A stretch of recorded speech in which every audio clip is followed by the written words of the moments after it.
Hello and welcome to WMLT News. I'm Bailey Gillespie.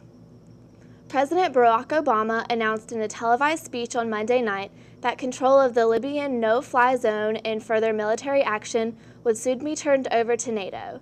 The president says that the United States has unique capabilities that were required to create the no-fly zone, and that while the U.S. would continue to support the democratic aspirations of Libyans, the U.S. will not control the mission.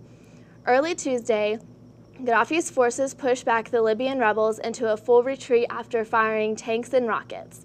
Analysts have said that a more organized and better equipped rebels force will be necessary to oust Gaddafi.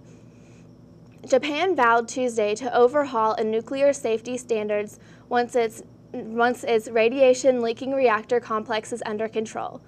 The Japanese government admitted that the safeguards in place prior to March 11 tsunami were insufficient. The struggle to contain radiation at the Fukushima Daiichi complex continued earlier today, with 2 workers being drenched with radioactive water.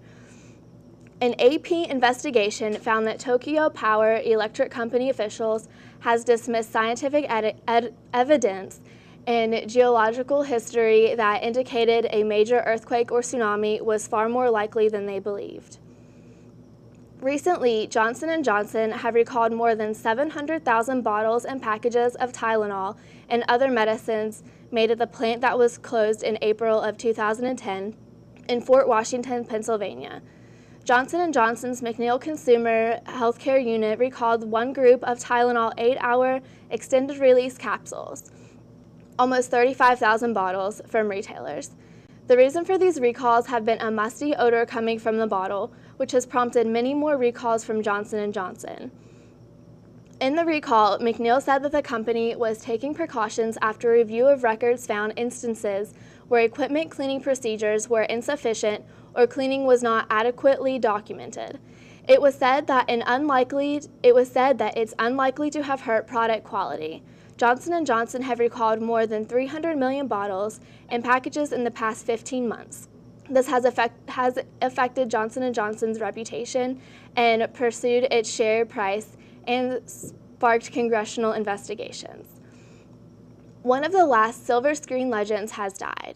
A 3-time Academy Award-winning actress, Elizabeth Taylor, passed away in Cedars-Sinai Medical Center on March 23rd due to congestive heart failure.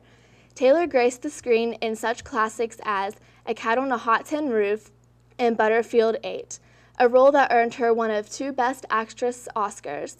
Her much publicized life included 8 marriages, a line of jewelry and fragrances, and several decades as a social activist campaigning the cause of AIDS awareness. In recent years, Taylor was plagued by the illness but continued to campaign her causes till her death. Taylor was buried in private Jewish ceremony in Forest Lawn Memorial Park in Glendale, California, the same mausoleum that her longtime friend Michael Jackson was. At Taylor's request, her funeral service started 15 minutes late, and it is said that Taylor wanted people to say, quote, "She even wanted to be late for her own funeral," end quote. Taylor was 79 years old. The West Virginia Turnpike is getting a facelift. Plans to completely resurface the West Virginia Turnpike will begin this spring and summer. After increasing tolls in 2009, the Parkways Authority has taken an estimated $20 million per year that will be used to start deferred maintenance to the highway. Southbound lanes from mileposts 48 to 42 towards Princeton will account for most of the work in the months ahead. The plan estimates that the highway will be completely pre-surfaced by 2019, and each year after it will be resurfaced to preserve the highway. Here's Nathan Altair with this week's Concord Minute. Thanks, Bailey. This week, Senator Ron Miller is supposed to make an appearance at Concord's weekly SGA meeting, which is held at 4 p.m. on Wednesdays in the stateroom in the Student Center. Senator Miller is attending the meeting because he was unable to meet with Concord's Higher Education Committee when it traveled to Charleston for Higher Education Day in West Virginia.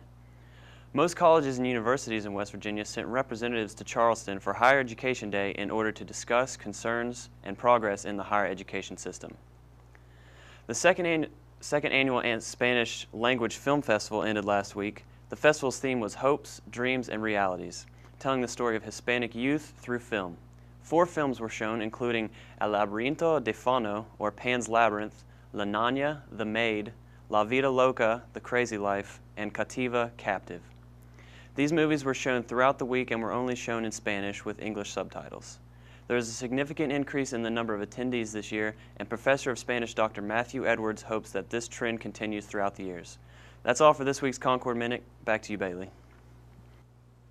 Stay tuned. We'll return with more WMLT news in just a moment.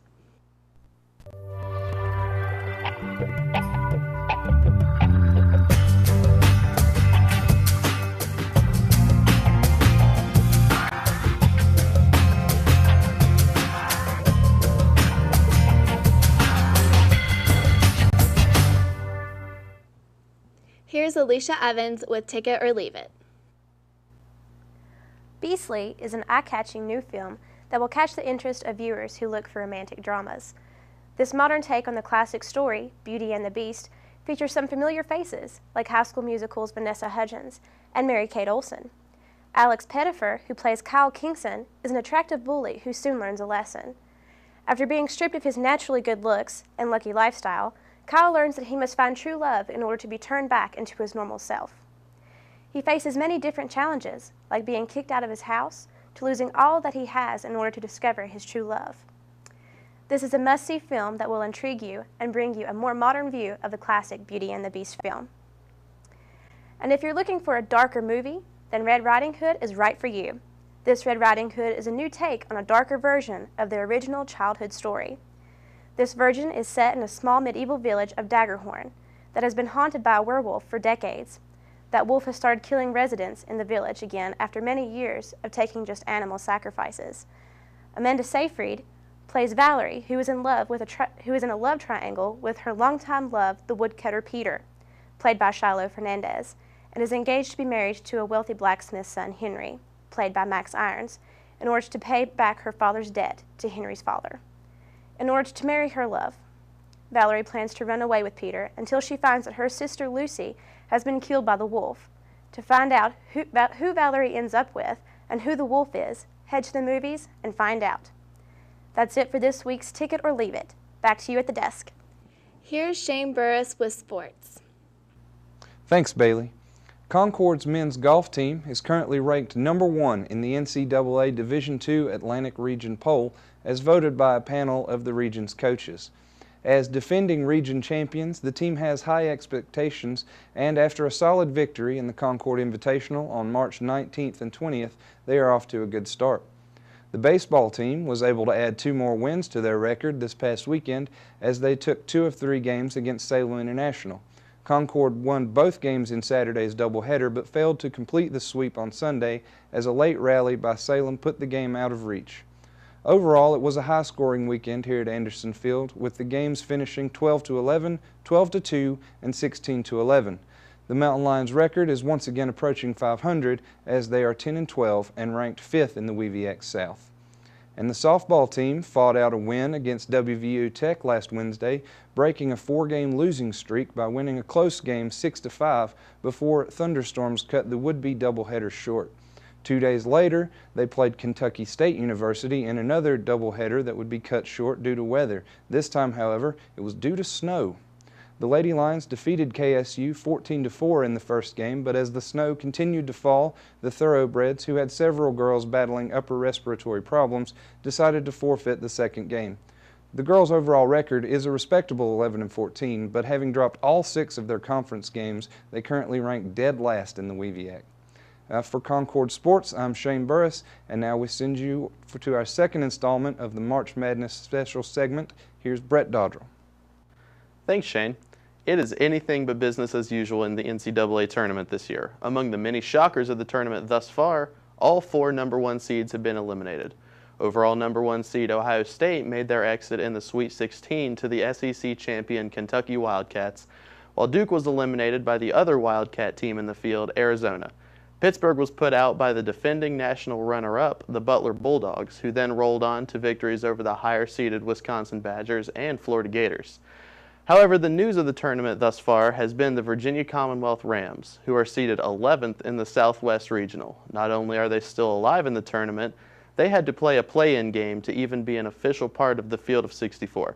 Since the tournament began, they have defeated USC, Georgetown, Purdue, Florida State, and perhaps the biggest shocker of them all, the number 1 seeded Kansas Jayhawks, to play their way into the school's first ever Final Four. The tournament continues on April 2nd with the Final Four matchups. The Kentucky Wildcats will play the Connecticut Huskies in a matchup of perennial powers, while the Cinderella story of VCU and Butler continues. This means that for the second straight year, there will be a huge underdog in the championship. So will this be the year that Cinderella finally gets her slipper, or will the usual suspects reign supreme once again? Tune in on April 2nd to find out. With your tournament update, I'm Brett Dodrell with sports. Back to you, Bailey. Recently, the Student Activities Committee held a fundraiser for the Make-A-Wish Foundation. Travis Sims has more.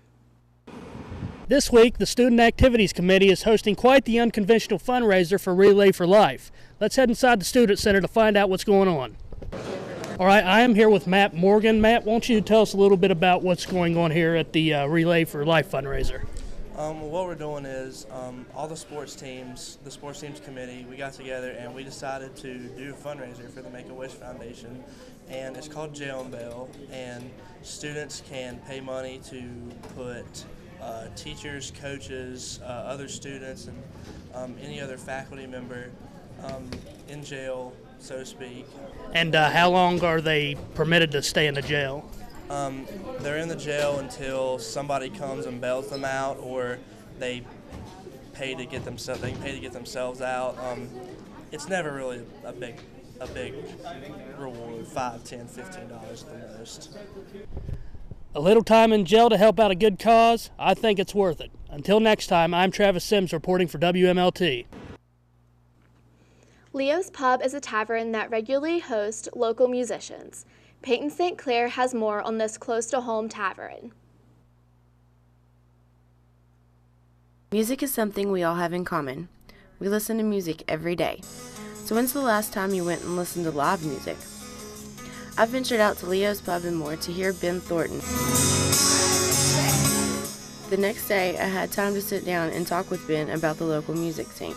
Many musicians around the area, there's so much talent just within this small 3-4 county radius that, I'd say 75 to 80% of the population don't even know about, and it's sad because it's some of the best music that you'll ever see live because it's original, it's raw. It's a show that you won't see anywhere else because it's home. It's West Virginia. Everybody listens to music, plays music through iPods, everything else. So why not go out and see what the surrounding area has to offer? So that's what I did. And I found myself on Mercer Street in the upstairs room where I heard several different genres of music as well as a percussion duet and a little band called Trash Can Blues. The upstairs room is host to many local musicians and poets in a turn-of-the-century ballroom with a colorful stage and many couches and comfy chairs. It gives off a real relaxed vibe where many locals take their talent to the stage. Next weekend, instead of sitting home listening to music, come out and see great local acts like Ben Thornton, or grab your guitar and head to the upstairs room on Monday nights. For WMLT News, I'm Trish St. Clair. That's all for this week's WMLT News from Concord University. Tune in again in 2 weeks. Have a good day.